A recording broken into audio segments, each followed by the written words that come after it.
আসসালামু আলাইকুম। 10 মিনিট মাদ্রাসায় আপনাকে স্বাগতম। সন্তান জন্মের পর এই 7টি সুন্নত পালন করা জরুরি। মানুষের প্রতিটি কাজই হবে কোরআন সুন্নাহর আলোকে। কোরআন সুন্নাহ মোতাবেক জীবন পরিচালনা করতে পারা অনেক বড় সৌভাগ্যের।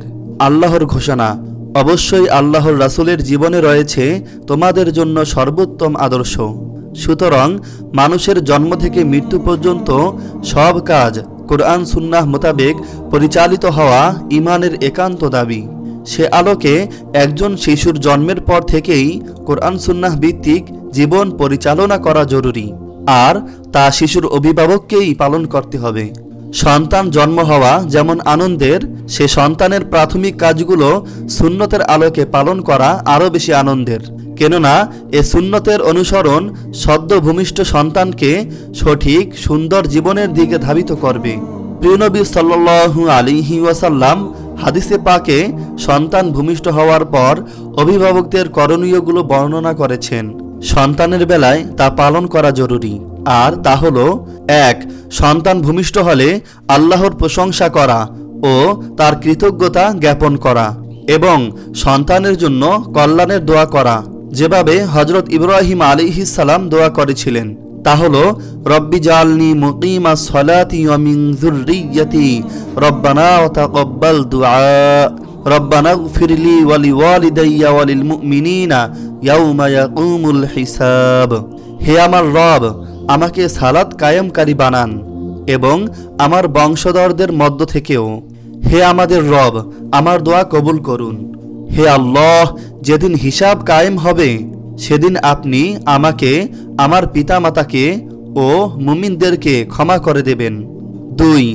সন্তান ভূমিষ্ঠ হওয়ার পর প্রথম কাজ হলো নবজাতকের ডান কানে আজান এবং বাম কানে ইকামত দেওয়া। হযরত আবু রাফি রাদিয়াল্লাহু তাআলা আনহু বর্ণনা করেন, ফাতেমার ঘরে হাসান ইবনে আলী ভূমিষ্ঠ হলে আমি রাসূল সাল্লাল্লাহু আলাইহি ওয়াসাল্লামকে তার কানে আজান দিতে দেখেছি। 3. সন্তান ভূমিষ্ঠ হওয়ার প্রথম দিন বা 7ম দিন নবজাতকের নাম রাখা সুন্নত। রাসূলুল্লাহ সাল্লাল্লাহু আলাইহি ওয়াসাল্লাম বলেন, আজ রাতে আমার একটি সন্তান ভূমিষ্ঠ হয়েছে। আমার পিতা ইব্রাহিমের নামানুসারে আমি তার নামকরণ করেছি ইব্রাহিম। অন্য হাদিসে এসেছে নবজাতকের সুন্দর নাম রাখা সুন্নত। রাসূলুল্লাহ সাল্লাল্লাহু আলাইহি ওয়াসাল্লাম বলেন, কিয়ামতের দিন তোমাদেরকে তোমাদের নিজ নামে ও তোমাদের বাপ দাদার নামে আহ্বান করা হবে।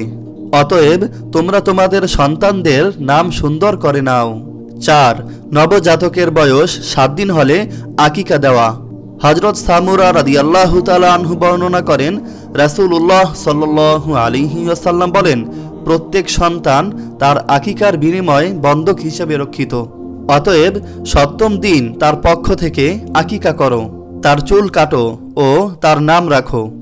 এখানে একটি কথা জেনে রাখব, যদি কেউ 7ম দিন পর আকিকা দিতে না পারে তবে সে 14 কিংবা 21 দিন পর আকিকা করবে।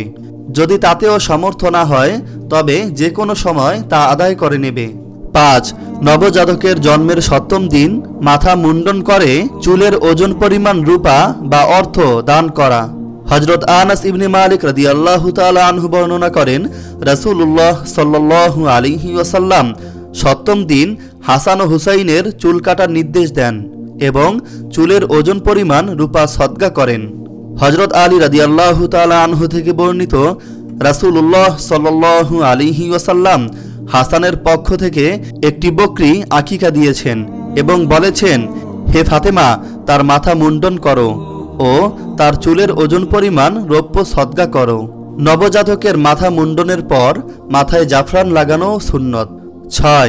তাহনিক করা, অর্থাৎ নবজাতকের মুখে খেজুর চিবিয়ে দেওয়া। ইমাম নববী বলেন, সন্তান ভূমিষ্ঠ হলে খেজুর দিয়ে তাহনিক করা সুন্নত। হযরত আনাস রাদিয়াল্লাহু তাআলা আনহু বলেন, আব্দুল্লাহ ইবনে আবু তালহা ভূমিষ্ঠ হলে আমি তাকে রাসূল সাল্লাল্লাহু আলাইহি ওয়াসাল্লামের কাছে নিয়ে গেলাম। তিনি বললেন, তোমার সঙ্গে কি খেজুর আছে? আমি বললাম, হ্যাঁ। রাসূল সাল্লাল্লাহু আলাইহি ওয়াসাল্লাম খেজুর চিবালেন, অতঃপর তা বের করে বাচ্চার মুখে দিলেন।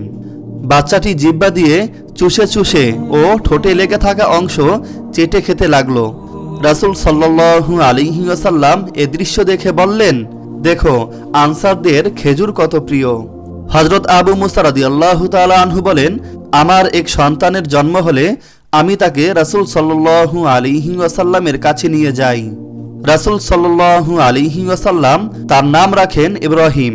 অতঃপর খেজুর দিয়ে তাহনিক করেন, তার জন্য বরকতের দোয়া করেন এবং আমার কাছে ফিরিয়ে দেন।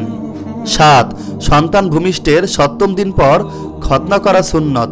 হযরত জাবের রাদিয়াল্লাহু তাআলা আনহু বর্ণনা করেন, রাসূলুল্লাহ সাল্লাল্লাহু আলাইহি ওয়াসাল্লাম 7ম দিন হাসান এবং হুসাইনের আকিকা দিয়েছেন ও খতনা করিয়েছেন।